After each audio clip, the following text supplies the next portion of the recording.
to bring you a dope ass script. What's up, everybody? Welcome to Buzzworthy TV, and I'm the girl, Lady T, and today we are talking Hollywood divas. You know, yesterday was part 1 of the reunion, and y'all, I can't. Let me tell y'all, this reunion didn't really give me much, but what it did give me, I was floored. Y'all, let me tell y'all, this shit was so good, and it was only good for one reason, because of crackhead Forrest and crackhead Paula. Oh my God, let's get into it. Okay, so everybody, you know, we got Carlos King coming in there. He doing the nay-nay. I don't know. If that's him, that's fine. You know, do you, whatever, however. You know, I ain't hating. But if you cooning, then I ain't feeling it. For real. I ain't feeling it. But if that's you, do you, bro.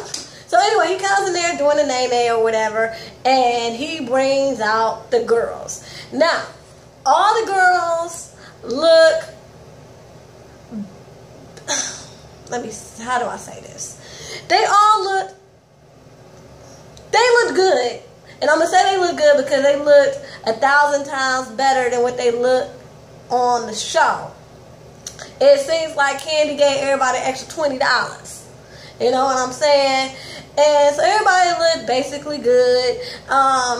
You can tell that some people, they didn't have no extra money to put with the $20 that Candy gave them towards the reunion. Like, for instance, Elise, she didn't have enough money to get a bomb-ass dress and a decent weave. So she had to spend her extra $20 on that dress and still wear the dried-ass weave that she been wearing all season. I mean, it's still dry. I mean, it ain't the same weave, but she still can't get it together. It's still dry as hell.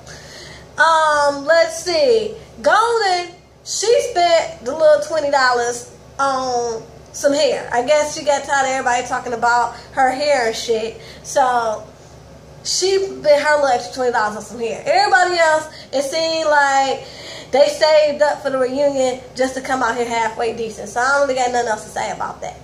Okay, so after everybody gets on the stage, they immediately start talking about this bullshit ass white sisters. And they start talking about, you know, back end deals. And you know, Carlos is like, Elise, is it true that you and Paula and Forrest, you know, were trying to do a back end deal without the girls? And she was like, no. And she was like, and everybody who follows me knows that that's not what was going on. And if somebody got something to say to me, they can say it. And, you know, Lisa was like, I brought it. You know, don't get it twisted. I've been talking to you. She was like, yeah, but it wasn't the right time. She was like, I don't care about the right time when it comes to my money, when it comes to my coin. I will bring you. We could be at church and I'm going to bring you to the side and ask you about my coin. And I'm like, I hear you, Lisa girl. And so then Paula, oh my God, Paula, whatever you smoking, stop. Okay, just stop. Half the time, I didn't even know what the fuck you was saying. Okay, so anyway, Paula jumps in and she's like, while you guys are all jumping on me, Elise and Forrest, y'all all had a meeting too, trying to do a back end deal. And I was like, what are you talking about? And so Carlos asked, was there a meeting? And Elise says, no, it was not a meeting about kicking out Paula and Forrest. We all had discussions because we were trying to get, you know, this White Sisters project off the ground or whatever. And then, if, you know what, if Elise didn't do one thing right today, she said what I've been thinking since episode 1 of this season. Why are we even talking about a project that has not even got off the ground. She was like, we've been dealing with this for almost 2 years, and we're arguing about something that has not even been off the ground. And I said, wow, you making sense with that dry ass weave, ain't you, girl?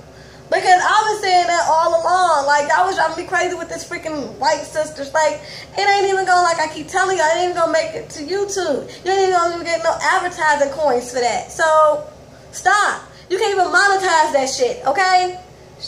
Damn. It is a super trailer even on YouTube to get some monetization, I'm sorry. Probably not. You can't even do that. So, whatever. I agree with Lisa on that.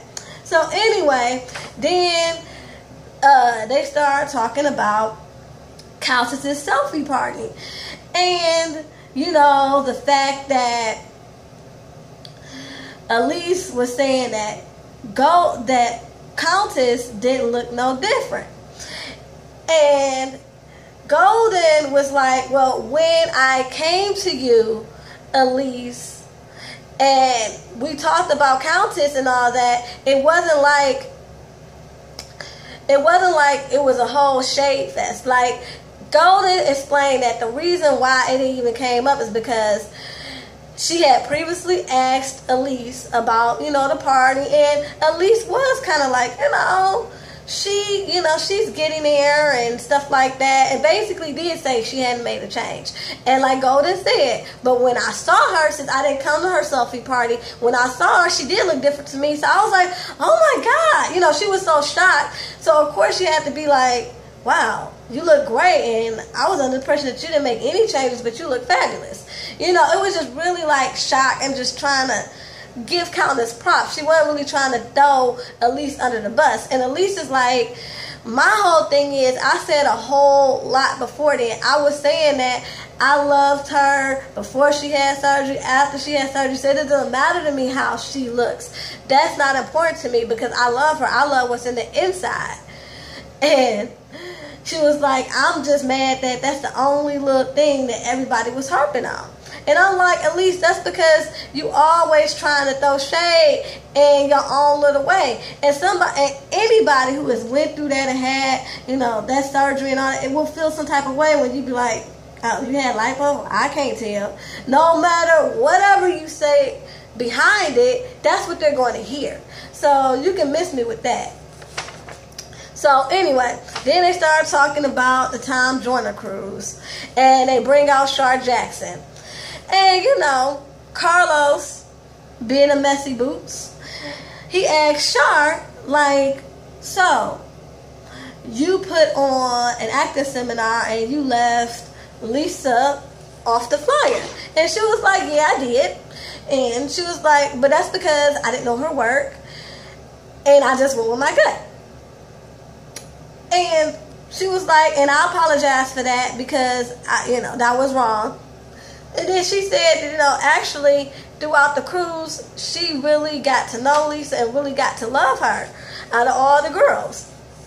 And Carlo asked Countess how she felt about how Shar handled it. And she said, you know, I thought Shar handled it very well. She was like, but I did tell her that it was kind of rude that she left Lisa off the flyer.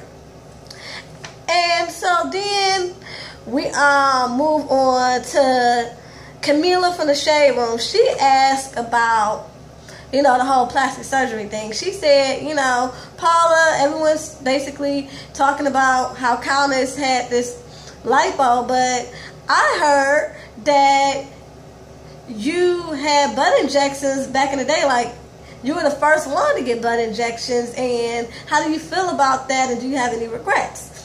And Paula, with her crackhead ass, was like, yes, I did, and, you know, shake her flat ass butt and gonna say she was the godmother of plastic surgery. She been getting plastic surgery, you know, before everybody thought it was cute, and she got her butt injection since the turn of the century. Like, who cares? Like, you're talking about how you get butt injections in the turn of the century. Bitch, you haven't had a job since the turn of the century. Let's talk about that. Why are you talking about butt injections? Let's talk about how you ain't had no damn job since the turn of the century. How you probably ain't been sober since the turn of the century, okay? Let's talk about that. Like, who cares when you get your butt injections, okay? Like, I can't even tell. Just like I was talking about how y'all couldn't tell that Countess had lipo, I can't tell that your ass had butt injections because that shit is flat as a board, okay? So, moving on. So, then we talk about Paula flip-flopping and about how, you know, she say one thing and then when everybody come and bring it all out to the table, she want to go backtracking what she say. And she was like, no, that's not what's going on, and this and that. And then they were talking about, like, how basically the White Sisters was this whole situation where they were acting like, so they were acting like, you know, that she was doing all this underhanded stuff, and she was like, she been had this project, you know, in the works since before they came on board. And then they started talking about Countess's witch idea. And Paula again said, hey, I've been had this witch idea. And here come Crackhead Force from the audience. See this right here. See, this proves that she had a witch idea since 2012. This what she was pitching, and this has been in the works since 2012. And I'm like, Force, sit your ass down. And I'm with Golden and all that. I'm with Golden because she kind of, like she said, in Countess's defense of why she got the cease and desist about that witch ideas, because Countess did bring it to the table when they were having that meeting. And even if she did have a witch idea previously, that's what you say to somebody when you guys are having a pitch meeting. I do this, okay? I does this for a living, so I know exactly what they were getting at. They had a pitch meeting where they all kind of pitched their ideas about their character. And that was the one that Countess pitched. She pitched the witches.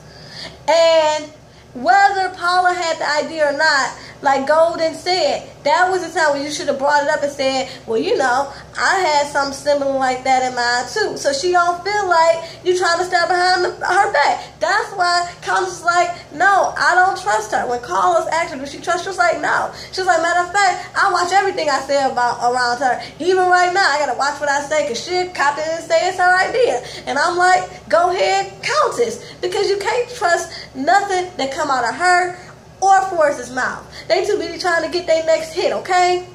So, no. They'll grab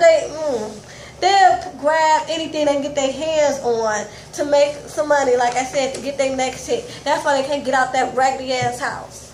So, anyway.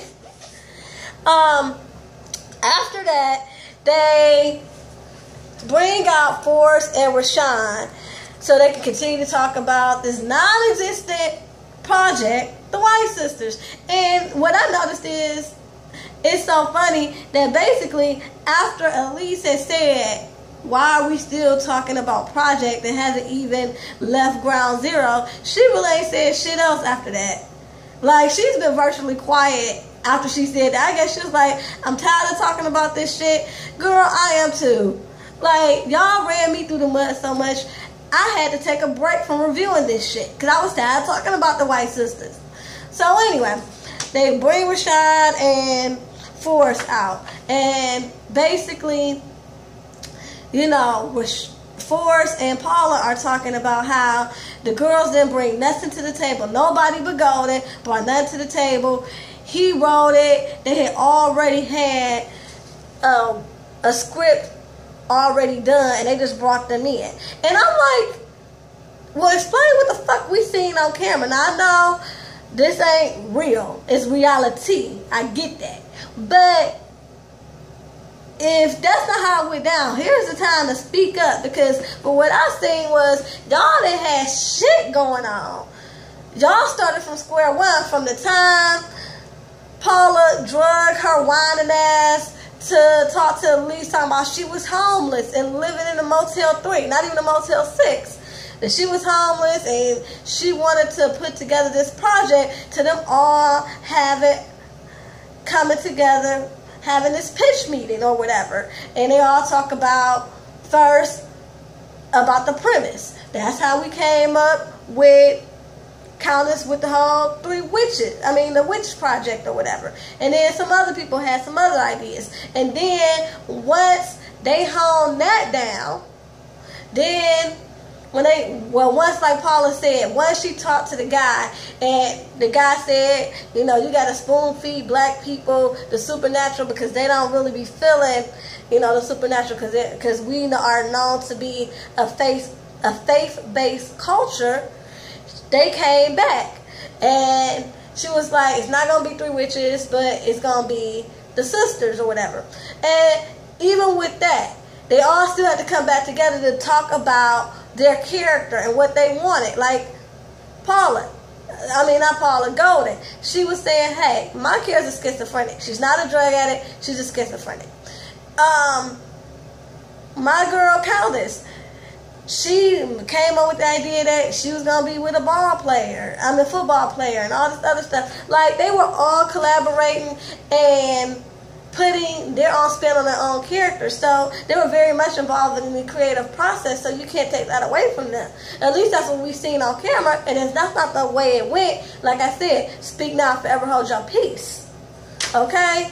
So they're still talking about how they didn't bring nothing to the table. Forrest had already wrote the script. They just brought them on. Well, if y'all doing so good, y'all already got a script and all this other stuff, why couldn't y'all get yourselves out that Motel 3 a long time ago? If y'all been had the script, y'all could have been shopping around and got yourselves out that Motel 3. But no, you want to know why you didn't? If this script did exist before you was able to bring it to them, it's because you're too busy smoking to even think about pitching something. Okay? So anyway. So then Rashawn, he's getting all of his feelings because he was like, that altercation with Forrest was, crazy. And he was like, I always had love for Paula and Forrest, and it kind of hurt me, basically, that it went left. And then he started boo-hoo crying, talking about, like, no, he didn't say he got a daughter. Ooh, sorry about that, because we already know what let me stop. I'm not going to put that on that man, because I don't know. But he said, I got a niece, I got a mama, and it hurt. Like, oh my God. Like, stop with all the tears. It's over. It's done. Okay? It's over with. So he was still crying, and he apologized for calling Paula a bitch or whatever. But I'm just like, y'all doing too much. Like I said, it really wasn't that much on the first part of the reunion. But I did get my kikis thanks to crackhead Paula and crackhead Forrest. Anyway, y'all, give me a thumbs up or a thumbs down. Y'all know what to do with that. Please, like I said, rate, comment, subscribe, all that good stuff. And until next time, peace and love.